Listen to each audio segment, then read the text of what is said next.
Hello and welcome to some more Star Citizen. I just wanted to update us with some latest information, talk a little bit about Theorycraft and what ifs and what might be's in the near future. Basically, it was something that was mentioned in the Star Citizen monthly report in the Foundry 42 UK concept art team regarding concept ships and vehicles. Here was what was actually said. In the world of ships and vehicles, they worked on the X1 from Origin alongside 4 others which will remain nameless for now. These ships and vehicles range in size from large to small, with some being simple while others being super complex. Despite the differences, they are really excited to eventually show them off to all of us. We probably know what some of these are or can guess at them. The Tumbrel vehicle. So Tumbrel had a Cyclone vehicle concepted earlier this year, which was basically a series of ground buggies. Tumbrel have another vehicle later this year. That was confirmed on Spectrum a little while ago. We've also heard that tracked vehicles and tanks will be a thing in game. Tumbrel, in lore, are this dependable, land-based and HOV, high occupancy vehicle, kind of sells for private military and exploration use company. I expect a tracked APC or tank or something similar to Tumbrel's mission statement as a concept later on this year. It's got to be one of those 4 that was talked about. The Game Changer, first mentioned by Ben Lesnick, and then in the September monthly report, they used the line, what's next for ships? Well, we feel it's going to be something of a game changer. That was the actual line used, so that statement kind of implies that we can expect the next concept sale to be the Game Changer. I'm sure people are annoyed at hearing that a lot now, so apologies for that. And it's most certainly going to be at CitizenCon on the 27th of October. It's a large civilian-rolled ship, caters for a mechanic that no other ships currently cater for. It's going to be mechanically adding in some way to the game, and there's a lot of speculation exactly what that could be, which we will go into in a moment. But first, the last of the ships, or that I'm kind of expecting, is the Sabre Raven. Now, originally this was seen as a name on a ATV slide, and then more recently it appeared in the Console of Bug Smashers episode, and then Ben made a comment about an MVP recently that made a Lego Sabre, saying that everyone was raven about it. We don't actually know much about the ship. It could be a Super Sabre, and there are some leaked files showing it off from 4chan, though these are very likely to be faked, but it gives you an idea what some people think it was, a Super Sabre. It could merely be a reskin and or a loadout change, just like the Sabre Comet is, or it could be a whole new hull or slightly different hull or whatever. We don't know yet.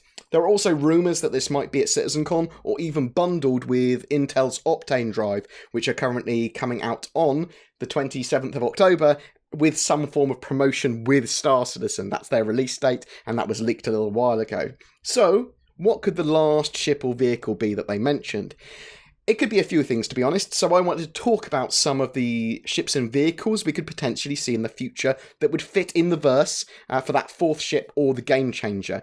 Some of these things are mechanically adding to the game, or mechanics they've discussed that aren't yet catered for. Interdiction. So this is going to be the mechanic where you literally pull ships out of quantum travel and then prevent them going into quantum travel. We know that it's a mechanic that they were going to have in the game, but we don't know anything that performs that role yet, unless it's like a module for ships that we were just unaware of yet. Moreover, it's going to become more and more important because piracy and ships just getting away and quantum travelling through desire lanes is going to be occasionally dangerous because of interdiction. Now, there's also going to be an issue with ships just thrusting away. Some ships are just going to be faster than others. So there may be some mechanics to slow down ships in the more traditional afterburner kind of route. But I'm bundling all of that into interdiction and some form of ship that can do that, although it could be performed by a module of a ship. Base building and station building. Base building and functional ground facilities will be in the game at some point, but we also have the ability to build our own bases. We have no idea on the mechanics though. Examples of base building given in the past were like a landing strip that you'd have for your org, and the facilities to store chemicals, make drugs, and then package them and smuggle and sell them. It's like an operation that you might set up. But expect mining operations and HQs for orgs. I'm also expecting similar mechanics in space, as there's more space in space and everything's modular in Star Citizen. Why not have space stations as well? And We don't know how they get there, though, so we may very well need a construction vehicle or construction ships of some kind. Ground and air defences as well. The Tumbril Cyclone AA was the first dedicated anti-air vehicle that we've seen, and ground combat and anti-air is going to be super important in game. So, yeah, maybe we'll see a tracked vehicle, maybe we'll see some other air defence vehicles or something that strips shields off ships. We don't know, but yeah, ground and air defense, expect to see lots of that sort of vehicle in the future. Dedicated in-atmosphere ships as well. So we've got snubs and space bikes and ships that can fly in space and atmosphere, but we don't have any 100% dedicated atmospheric snubs or fighters. This may be very well a thing in the future that might happen, some sort of air superiority, literally ground and planet side.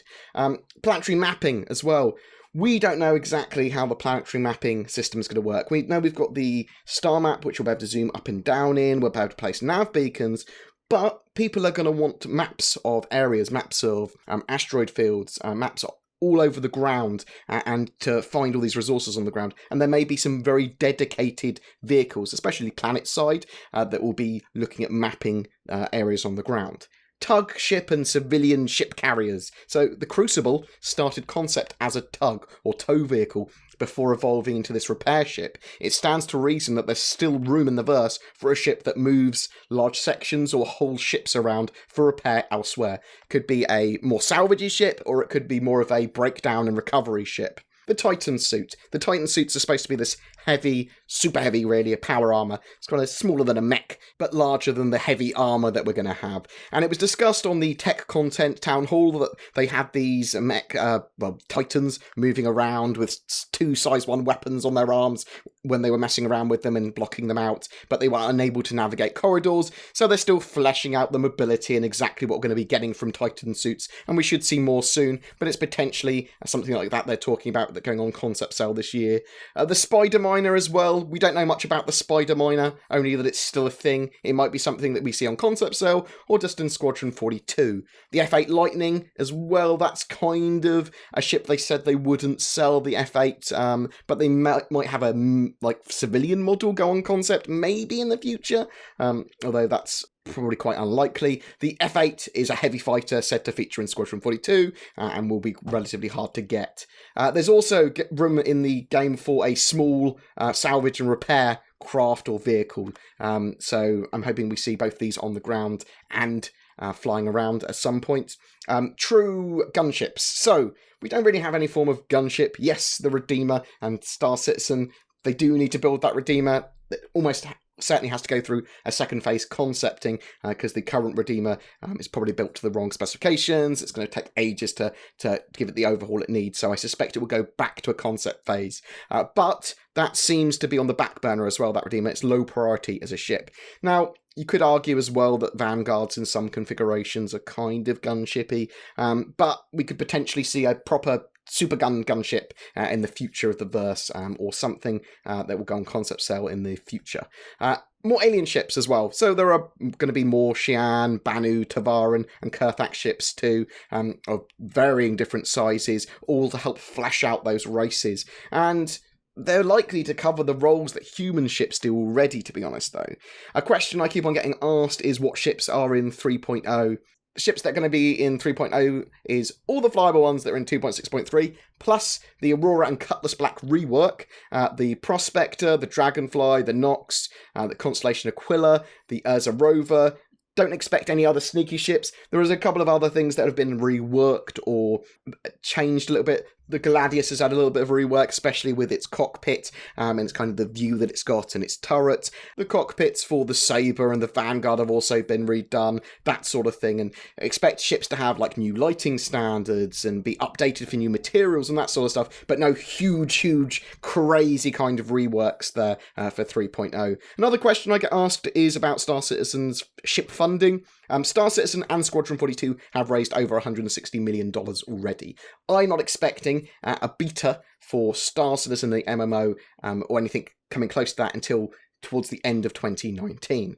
However, we can expect Squadron 42 sooner than that. In Alpha 3.0, you're going to be able to steal other people's ships, though they can claim them back in insurance, that's not going to despawn the person's ship that's been stolen either. So you're going to be able to keep that stolen ship effectively until you lose it. Even if you log off, you can log back on. In 3.1, you're going to be able to buy ships in-game with Alpha UEC. So everything is going to start to be more and more obtainable in-game. And when the game goes to a live full release, everything will be obtainable in-game in some way. All you need is a $45 game package, and you only really should pledge more if you want to go above and beyond that and support Star Citizen further, but it's not required. And I think that's very important to say. Every month we have a giveaway. For October, it's a Constellation Aquila. We're giving away with an Urza rover and a P-52 snub fighter, donated by Stellar Enterprise and in-game org. Links below if you would like to check them out, because they're very nice chaps. All you need to do is be subscribed to my YouTube channel and comment on any of my Star Citizen videos during this month.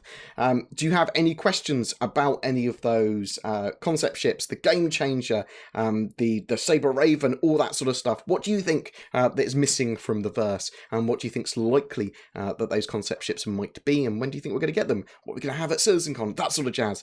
Or if you've just got any questions for me or Star Citizen, whatever, just chuck them down below. A special thank you to my Patreons who allow me to create the amount of content I do. Thank you so much. These last couple of months have been absolutely fantastic, and we're starting to building rigs and stuff to actually content for the future and stuff, so it's been amazing. Thank you so much. Really looking forward to CitizenCon. Love you guys. Please don't forget to like and subscribe, as it really does help me, and I'll see you in the verse.